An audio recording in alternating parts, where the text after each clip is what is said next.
We're going to look at CSS class selectors in lesson 2A from our first textbook, Web Development Level 1. We're going to look at what we had finished in our last exercise. Notice that we have styled all the headings, the paragraphs. We've styled the H1, the H2, the H3.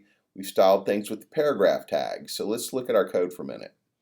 So remember that we have all of our rules in the head. This is an internal style sheet that we're working with, where all the rules are in the head of each document. And remember, we've used tag selectors. That says for each of these tags on the page, apply these rules. So that means for all of the H2 tags, all of them get the same rules. For all the H3 tags, all of them get the same rules. And for the paragraph tags, all of them get the same rules. We're going to look at the class selectors because we want to single out some of the paragraphs but not all of them to look different. The class selectors will give us more specific control over the way some of our elements look on the page. So what we specifically want to do is change the look and feel of this report was written by the Onion in multiple places. So let's look at our code, and we're going to see that this is one of the tags we want to affect, this paragraph tag right here. So we're going to write a new rule in the head of our document that states to style this one differently than the other paragraph tags. So let's go write that rule. We're in our text editor in Sublime Text. I'm going to come down right after the last tag selector closes with the curly brace. I'm going to punch in here, create a line of space so you can see clearly. Instead of using a tag to select this, we're going to create a class. You start that by putting a period in, and then you can type any name you want, but it should be relevant. So we're going to stay with the one the book has. We're going to use the name author, but remember, you can choose any name for your class. After we specify the class, we're going to give it a space and put in a curly brace. We're going to come down a line to start writing the rule. So now we can come in and they'd like us to do font size, font dash size, colon, give it a space, and they want us to do 10 pixels. Remember, pixels is the unit of measure that's going to dictate the size of the font. That's our first declaration. Let's write another declaration in that same rule. Remember, font size is the property of the declaration, and the value is 10 pixels. The next declaration is text transform uppercase. So we're going to write text dash transform. And we're going to uppercase. So what this will do is this will capitalize everything in this style. You'll notice over here that this report was written by the Onion is mixed case in the font work. So they want it to be all uppercase. Instead of having to rewrite all of this text in our content, we can just style it to be uppercase. So that's the end of our second declaration. Let's go back and write another declaration in this rule. Font weight.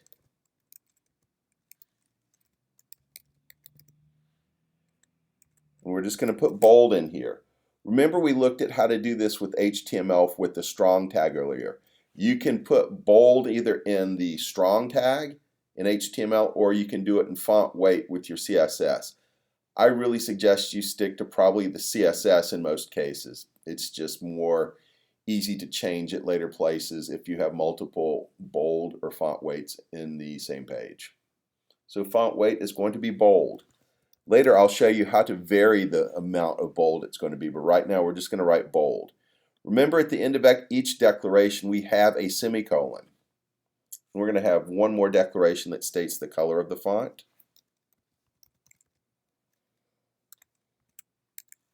Give it a space, and it's going to be hashtag A18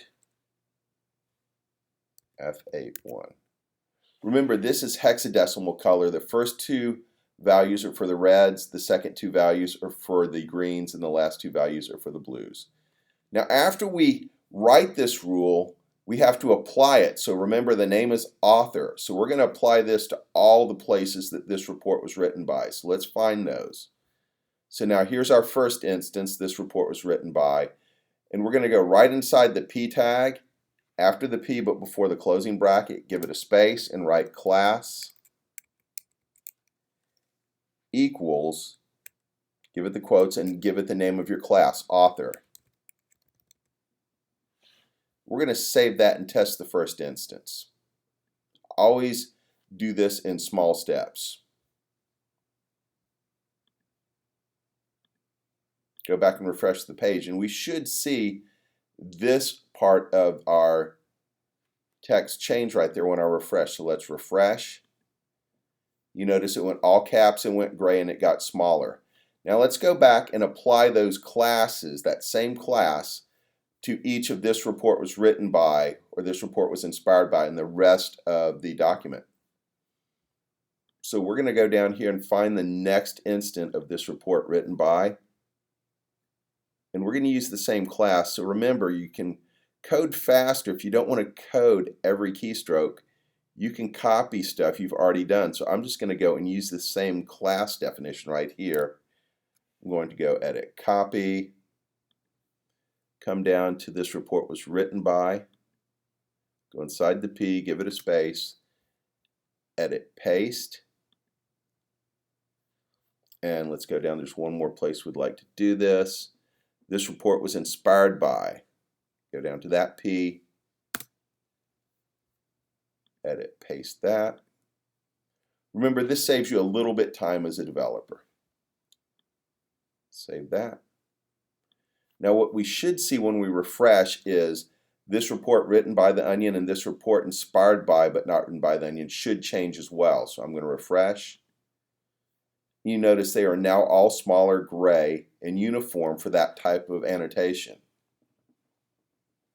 Let's look at another thing that we can use with a custom class, but we're going to introduce a new tag while we do this.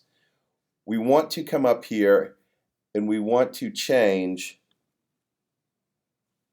part of this heading. We just want to change this part of the first heading of the H1. So what we're going to do is we're going to wrap it in another container tag. It's a span tag.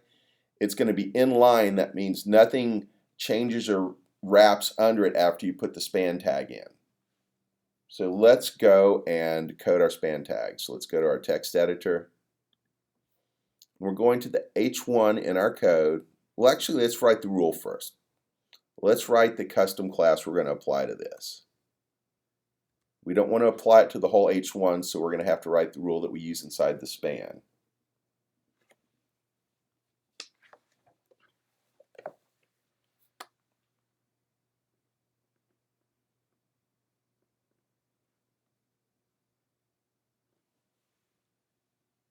All right, we're going to write, for our custom class, we're going to write a period, then we're going to name it, and the book wants us to do heading muted, H-E-A-D-I-N-G dash muted. Give that a space, give it a curly brace, come down a line. A note for the names of classes, keep them all lowercase and without spaces or weird characters. The dash works okay, but keep it to that. Don't add any more strange characters in. So we want to change the color of that part of the heading. So we're just going to come in here and write a declaration. It says color, colon, give it a space. Put your hashtag in for hexadecimal color and put all 8s in there. 1, 2, 3, 4, 5, 6, 7. Nope, there's only 6 of them. 1, 2, 3, 4, 5, 6. And let's save that. And let's test it. Nothing should happen because I haven't defined where it goes on our page, but I just want to prove nothing changes. So we haven't changed that yet. What we need to do now, let's go back into our code. And we need to put a span tag in because we only want to affect the latest news from the Onion. We don't want to affect today's top national headlines. So remember, span's a container tag that's an inline tag. That means it doesn't force a return. So we'll put the span in. And we want to close the span before the line break so we don't use it. It doesn't affect anything after the full colon for the onion. So we're going to come in here, close our span, file save that. We'll refresh it and nothing should happen still because we need to apply that class to that span now. So let's go back and apply the heading muted class here. So we'll go inside the span tag after the n, give it a space and go class equals, give it your quotes and put the name of the class in heading dash muted. Don't ever put the period down in the name in the HTML part. That just defines that it's a class in the head area of the style of your document in the rule. So let me save that. When we refresh this, the top line should change a little bit. And it did. It muted the heading. It's now gray. So we've looked at class selectors. Class selectors are more specific than tag selectors. When you use a tag selector on a CSS rule, it will select all the tags on the page. The class selector lets us select specific areas to apply CSS to.